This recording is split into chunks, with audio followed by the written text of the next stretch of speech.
मुख्यमंत्री माझी लाडकी बहीण योजनेच्या लाभार्थी महिलांसाठी आनंदाची बातमी असून फेब्रुवारी महिन्याचा 1,500 रुपयांचा सन्मान निधी खात्यात जमा करण्याची प्रक्रिया आजपासून सुरू झाली आहे। राज्याच्या महिला आणि बालविकास मंत्री अदिती तटकरे यांनी या संदर्भात अधिकृत घोषणा केली असून तांत्रिक प्रक्रिया पूर्ण झाल्याचं स्पष्ट केलंय। महायुती सरकारच्या या महत्त्वाकांक्षी योजनेमुळे राज्यातील लाखो महिलांना आर्थिक आधार मिळत असून पुढील 2 ते 3 दिवसात सर्व पात्र लाभार्थ्यांच्या आधार संलग्न बँक खात्यात ही रक्कम जमा होणार आहे।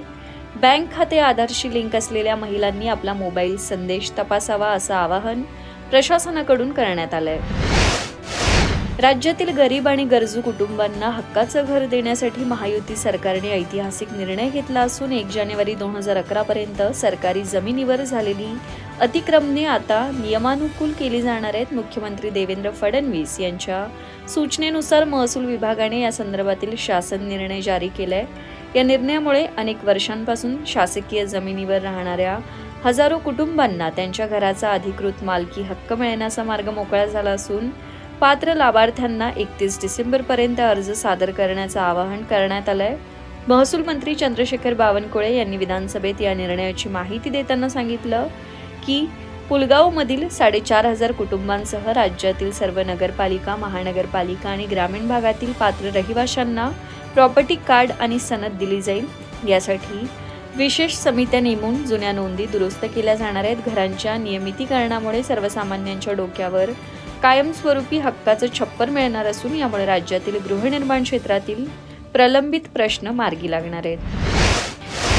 शासकीय कार्यालयांमध्ये कर्तव्य बजावताना तंबाखू आणि गुटख्याचं सेवन करणाऱ्या कर्मचाऱ्यांविरुद्ध प्रशासनाने आता कडक पावलं उचलली आहेत। जिल्हा परिषद कार्यालयात करण्यात आलेल्या अचानक तपासणीत 13 कर्मचारी गुटखा आणि तंबाखू खाताना रंगेहात पकडले गेले। या कर्मचाऱ्यांकडून गुटख्याच्या पुड्या जप्त करण्यात आल्या असून त्यांच्यावर दंडात्मक कारवाई करण्यात आली आहे। जिल्हाधिकारी राहुल गुप्ता आणि जिल्हा परिषदेचे मुख्य कार्यकारी अधिकारी विवेक गायकवाड यांच्या मार्गदर्शनाखाली ही विशेष मोहीम राबवण्यात आली। शासकीय कार्यालयांच्या भिंती आणि कोपरे पान तंबाखूच्या पिचकाऱ्यांनी खराब होत असल्याचं चित्र समोर आल्यानंतर ही शोध मोहीम हाती घेण्यात आली होती। जिल्हा परिषद प्रशासनाच्या या धडक कारवाईमुळे कामचुकार आणि व्यसनी कर्मचाऱ्यांचे धाबे दणाणलेत। केवळ जिल्हा परिषदच नव्हे तर जिल्ह्यातील इतरही सर्व शासकीय कार्यालयांमध्ये लवकरच अशीच तपासणी मोहीम राबवली जाणार असल्याचं प्रशासकीय सूत्रांनी स्पष्ट केलंय। यामुळे जिल्हाभरातील सरकारी कार्यालयांमध्ये शिस्त आणि स्वच्छता राखण्यास मदत होणार आहे।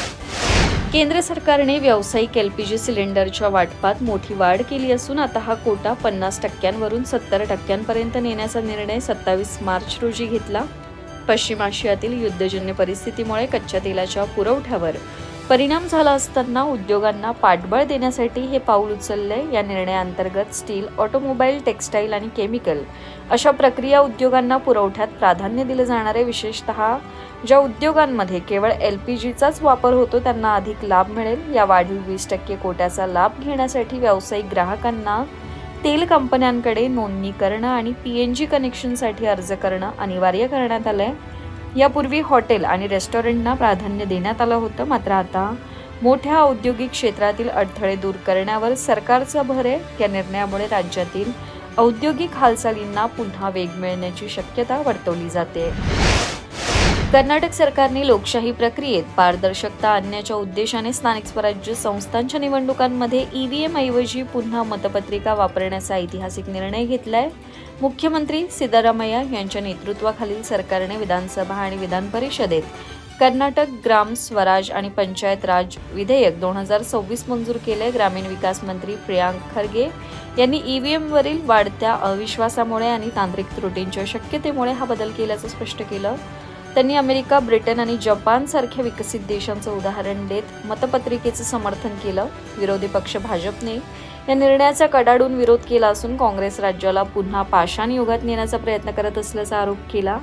EVMची सुरुवात राजीव गांधींच्या काळात झाली असताना आता त्यास विरोध करणं चुकीचं असल्याचं अशोक यांनी म्हटलं। मात्र सरकारने मतदार यादीतील फेरफार रोखण्यासाठी आणि निष्पक्ष निवडणुकांसाठी हे विधेयक आवश्यक असल्याचं सांगितलं। या नवीन कायद्यामुळे आता जिल्हा आणि तालुका पंचायत निवडणुकांमध्ये मतपेट्यांचा वापर अनिवार्य होणार आहे। प्रभू श्रीरामाच्या जन्मोत्सवानिमित्त अयोध्येत रामलल्लांचा अलौकिक सूर्यतिलक सोहळा संपन्न झाला. दुपारी 12 वाजता अभिजित मुहूर्तावर सूर्यकिरणांनी रामलल्लांच्या माथ्याला स्पर्श केला, जो 9 मिनिटांपर्यंत कायम होता. आधुनिक तंत्रज्ञानाचा वापर करून 65 फूट लांबीच्या अष्टधातूच्या नळ्या, भिंगे आणि आरशांच्या सहाय्याने हे तेजस्वी किरण प्रभूंच्या कपाळावर पाडण्यात आले. या ऐतिहासिक क्षणी गर्भगृहात मंत्रोच्चार आणि आरतीने भक्तिमय वातावरण निर्माण झालं होतं. या सोहळ्यासाठी रामलल्लांना सुवर्णजडित पितांबर आणि विशेष आसामी एरी रेशमाचे वस्त्र परिधान करण्यात आले. दर्शनासाठी पहाटेपासूनच 10 लाखांहून अधिक भाविकांनी गर्दी केल्याने अयोध्येतील रस्ते भक्तांनी फुलून गेले होते. भाविकांचा उत्साह लक्षात घेता दर्शनाची वेळ 18 तासांपर्यंत वाढवण्यात आली. शाओमीने भारतीय बाजारपेठेत आपला नवीन budget smartphone Redmi 15A 5G launch केलाय. या फोनचे मुख्य आकर्षक म्हणजे याची 6300 mAh क्षमतेची अवाढव्य बॅटरी, जी एकदा चार्ज केल्यावर 2 दिवस टिकते असा कंपनीचा दावा आहे. फोनमध्ये 6.9 इंचाचा मोठा HD+ डिस्प्ले असून तो 120 Hz रिफ्रेश रेटला सपोर्ट करतो. सुरक्षेसाठी यात IP52 रेटिंग आणि ओल्या हातांनीही चालणारी वेट टच टेक्नॉलॉजी देण्यात आली आहे. या स्मार्टफोनमध्ये युनिसॉक T8300 प्रोसेसर असून युजर्सना 6 GB रॅम आणि 128 GB पर्यंत स्टोरेज मिळतं. फोटोग्राफीसाठी 32 MP चा मुख्य कॅमेरा आणि 8 MP चा सेल्फी कॅमेरा उपलब्ध आहे. या फोनची सुरुवातीची किंमत 12,999 रुपये असून 3 एप्रिलपासून हा फोन विक्रीसाठी उपलब्ध होईल. विशेष म्हणजे कंपनीने यावर 4 वर्षांचे अँड्रॉइड अपडेट्स देण्याचं आश्वासन दिलंय. पश्चिम आशियातील वाढता तणाव आणि इराण-इस्रायल युद्धाच्या अनिश्चिततेमुळे शुक्रवारी भारतीय शेअर बाजारात मोठी घसरण पाहायला मिळाली. मुंबई शेअर बाजाराचा निर्देशांक सेन्सेक्स 1690 अंकांनी कोसळून 73,581 वर बंद झाला. तर निफ्टीमध्येही 400हून अधिक अंकांची घसरण होऊन तो 22,828च्या पातळीवर आला. या एकाच दिवसाच्या विक्रीच्या लाटेत गुंतवणूकदारांचे तब्बल 8.5 लाख कोटी रुपये बुडालेत. जागतिक बाजारातील अस्थिरता आणि कच्च्या तेलाच्या किमती $108 प्रति बॅरलच्या पार गेल्याने बाजारात भीतीचं वातावरण निर्माण झालं. रिलायन्स इंडस्ट्रीज, HDFC बँक आणि SBI यांसारख्या दिग्गज कंपन्यांच्या समभागात मोठी पडझड झाल्याने बाजारावर दबाव वाढला. गुरुवारी रामनवमीनिमित्त बाजार बंद असल्याने जागतिक घडामोडींचा एकत्रित परिणाम शुक्रवारी दिसून आला. परकीय गुंतवणूकदारांनी केलेली सातत्यपूर्ण विक्री आणि रुपयाचे ऐतिहासिक निच्चांकी मूल्य यामुळे गुंतवणूकदारांनी नफा वसुलीला प्राधान्य दिलं. कच्च्या तेलाच्या वाढत्या किमतींमुळे महागाई वाढण्याची शक्यता असून जोपर्यंत भौगोलिक तणाव हा निवळत नाही तोपर्यंत बाजारातील ही अस्थिरता कायम राहण्याची शक्यता तज्ज्ञांनी वर्तवली आहे.